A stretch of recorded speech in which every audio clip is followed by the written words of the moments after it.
Hi, it's Dwyer. It is June 28th, 2025. GamblersAdvisory.com, a free site. BettingAngle.us, a free site. Remember, the opinion you should follow should be your own. Just consider this video to be a second opinion from a complete stranger online. Folks, I think a major trade has taken place here. Let's talk about the background, then let's talk about the impact of the trade in the Eastern Conference. Right, Tyrese Halliburton with a ruptured Achilles is going to be out for most of next year. Understand there's going to be fallout because Indy has guys like Miles Turner, who now Indy might realize that they're not going to be able to win it all next year. Do I pay Miles Turner a lot of money? The answer might be no. Right? You know, some of these contractual decisions will be made based on the team's self-assessment of their actual chances to win. So Indy was just in the NBA Finals. Indy pushed that to 7 games. But the world has changed because their best player is out. Right? I think Indy's out of the running to win the Eastern Conference. Boston is disarming. Understand, a lot has changed on that team. They win the title, they sell the team. Right? Drew Holiday, gone. Porzingis, gone. I don't think Boston is going to be the same. Jason Tatum, of course, ruptured Achilles. I think next year is going to be a rebuilding year for the Boston Celtics. Now, I believe Cleveland, the team that led the conference in wins last year, the team that offensively was ranked number 1 in the Eastern Conference, the team that defensively was ranked 8th in the conference, the team that was 2nd in the league in threes made, the team that was 5th in the league in defensive rebounds. I believe that Cleveland understands that they needed to improve on their 27th in blocks rating, their 14th in steals rating, and their 15th in field goal percentage. Right now, I'm a big believer, that things that happen on the margin are actually what determine the winners. Right? Every team has a star. You can go around this league and you can say, wow, that guy's a big star, that guy's a big star. Right? Every team has, some guy who can score, some guy who can play defense. Right? But I believe it's when you get to the Lou Dorts of the world, right? Not the primary weapon, not the secondary weapon, but guys deeper in the roster, right? Understand, Michael Jordan, when he entered the league, wow, he was great. 37 points a game one year, right? Jordan was dominant, 88. I believe he wins the scoring title and Defensive Player of the Year. But the Bulls really couldn't win until they fleshed out the roster. Right? If you don't know Pippen, then you don't know Jordan. Right? Understand, the Bulls got, guys like Horace Grant, Bill Cartwright, later Dennis Rodman. That was the difference maker. Right? The rest of the roster, Craig Hodges, right? Steve Kerr. I believe the secret to the Thunder, and they have a great core. They have a big 3, right? The MVP, SGA, Jalen, Chet, right? They have a big 3, but I believe you need to know Lou Dort and Alex Caruso to understand the OKC Thunder. Well, let me just say, and I know this isn't the kind of trade that's going to be on the front page. Right on the front page right now, with the NBA draft having taken place, we're supposed to be focused on Ace Bailey and whether or not he actually wants to play for the Utah Jazz. Right, folks, that's a minor story compared to this one. You mean to tell me that the Cavaliers were able to trade Isaac Okoro for Lonzo Ball? You gotta be kidding me. Folks, you gotta be kidding me. This is outrageous. Now let me say this. Lonzo Ball has missed multiple seasons. Right? We in the public, dealing with retail level news, really don't know the full story. It's possible that Lonzo Ball's team saw him work out recently and thought to themselves, wow, this guy's never going to make it all the way back. Right? Never. Right? This guy has lost a step. The injuries have just depleted him too much. Right? That's a distinct possibility. But we're in the world of gambling where we need to take chances on situations like this. What I want people to do is to look at Lonzo Ball's free throw percentage. Right? Understand, Lonzo Ball used to be terrible from the free throw line. Absolutely terrible. But his last 3 seasons, he's now hitting about 70% of his free throws. Right? In the limited time he had this last year, he was up over 80%. Right? That tells me a lot. Because it's when I see a player who has a hole in his game, patch that hole, improve. That tells me that this guy is dedicated to the sport. He's not just about the paycheck. He's actually working on his game. What I want people to do too is to look at the minutes per game that Lonzo played. Right? He was a part-timer when he did play this last season. Right? 1.3 steals a game. Look at the steals per game and understand that's an area where Cleveland, as good as a 64-win team is, needs to improve. Right? This is the guy who comes in defensively. He's not a slouch.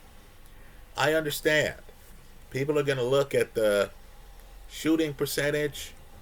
They're going to look at the three-point shooting percentage, right? He's just around 36% from 3. In other words, this isn't a 40% three-point shooter. And they're going to say, wow, as they do with James Harden these days.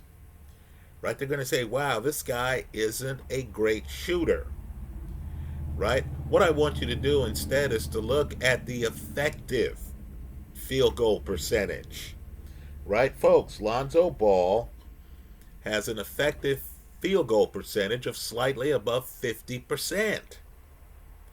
In other words, the reason why his general field goal percentage is down is because he these days offensively is shooting a lot of threes.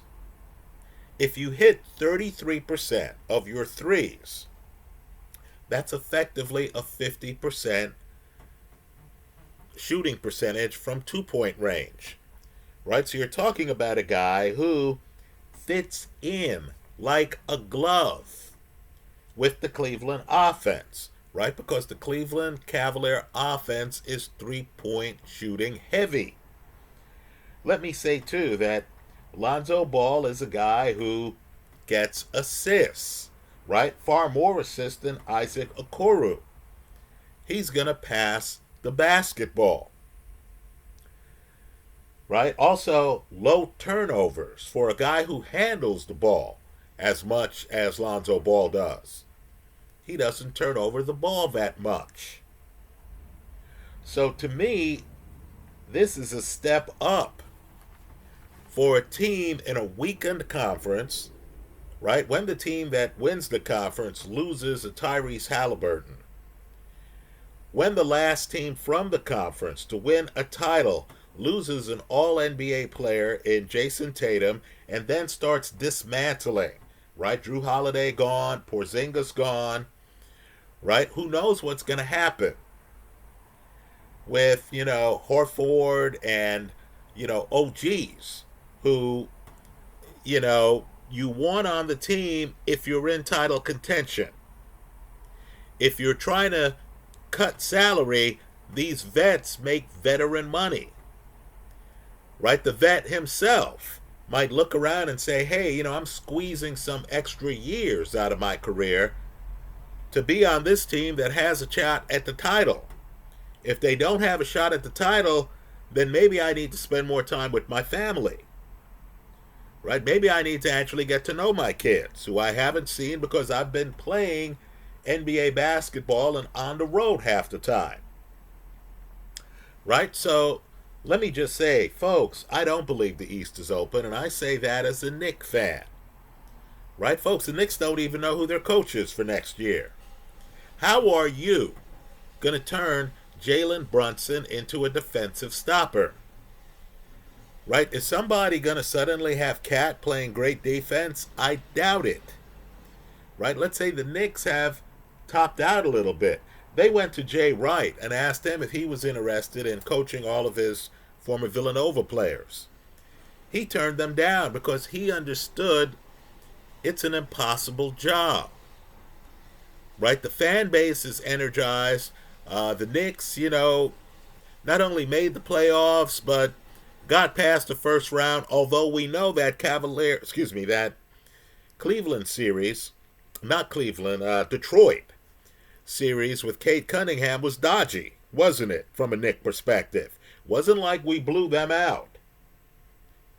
Right? That was a close call, quite frankly, closer than we want to remember.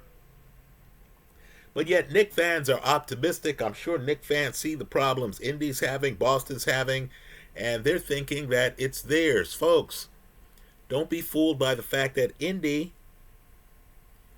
beat Cleveland. Right? Cleveland is a rough team. Look at the win total, 64. Folks, they've upgraded with Lonzo Ball. I'm sure there'll be other deals this offseason. Offseason's just starting. They just had the parade in OKC, right? I'm sure there'll be other deals. Very few, in my opinion, very few will be as momentous as this Lonzo Ball deal. What I want people to do, too, is to look at the last 5 games that Lonzo Ball played. Look at his plus minus. Right? If you're a fan of UCLA basketball, you know this guy has a lot of potential. And because he's a guy who is working on his game, and that's key. And because he already fits in with the three-point shooting offense of the Cavaliers, I think they've just upgraded their team greatly. Right? This is one of those deals where if you're a futures bettor and you're looking at the East and you're saying, man, this looks wide open. Right, folks? This is the kind of deal that should tilt you toward the Cavs. Let me also point out something else on futures. You can structure the deal so you don't have to worry about OKC. And I'll concede, in my mind, if OKC stays healthy, particularly after the big guy they just drafted, if they stay healthy, they're winning the West this upcoming season. Right? Look at the price for OKC. Folks, it's steep because gamblers realize, my goodness, this team is loaded. Right now, obviously, in a world where Jason Tatum snapped an Achilles, Tyrese Halliburton snapped an Achilles, obviously injuries can materially change a team's future. I don't dispute that. But you need to view OKC as the big blue machine, right? Or as a subscriber here called them Blue Thunder, right, folks? They're a Goliath in the room. right? This is that team that's going to get better, right? They now know without any doubt that they can win it all, right? And of course, two different series this postseason. They went out and won a game 7, right? That kind of playoff experience is going to make them even rougher in the playoffs in the future, right? They've been to game 7s. That's no big surprise. They've delivered in game 7s. But understand, if we're in the world of futures, I don't have to worry about them if I'm picking an Eastern Conference team, right? I can look at the big blue machine and I can say, all right, I don't want to pick a futures to win the whole thing. Let me bypass them by just picking a team to win the Eastern Conference. Right then, of course, I'm sitting pretty, if Cleveland does what I believe Cleveland can do, and right now I don't see the team in the East that's better than them. Now that can change if there's some draftee who suddenly looks like Joker, or some second round pick who, looks like Draymond Green, right? That could change, right? Some of these young guys are going to surprise you, right? No question about it, right? But just understand, right now, Cleveland to me looks like they're well in the driver's seat. Even if you're a Knicks fan, at least concede that Cleveland had far more wins than the Knicks did in the regular season, right? I think Cleveland's in the driver's seat. All you have to do to make money, if Cleveland delivers, is to pick them to win the Eastern Conference, right? Who's going to stop them?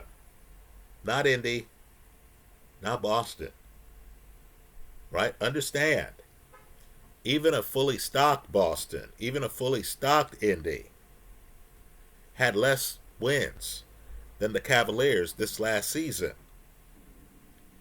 right? So let's just say the point of this video is to say this is a big trade. Lonzo Ball, if he's healthy, and that's a big if. This guy has an injury history, has missed multiple years. But if he's healthy, this is a big upgrade to me over Isaac Okoro. In other words, I can just give Lonzo Ball the ball and say, hey man, you be the point guard for half the game, right? Let's say he's older. Let's say you're going to give him a minutes restriction. Let's say he's playing 20 minutes a night. Folks, I can give him the ball and he can run the offense. I couldn't do that with Isaac Okoro, right? Not only that, defensively, Ball as a guard, look at the block shots, right? Figure out the fact that the guy's been playing half the game and he's averaging, half a block shot. Understand, that's nice to get half a block shot from a guard who's playing half the game, right? His steals, his blocks will help address some of Cleveland's weaknesses, right? So this is the kind of player you need to look out for, right? Some of the news that's hit sounds like it's light news, right? Austin Reeves,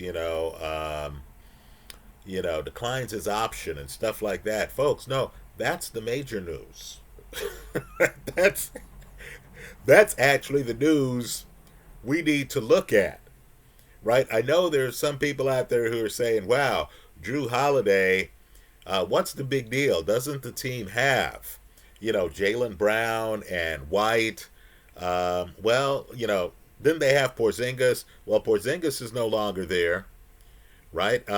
You're hard-pressed to find a Boston Celtic who can hit big shots in playoff moments better than Drew Holiday,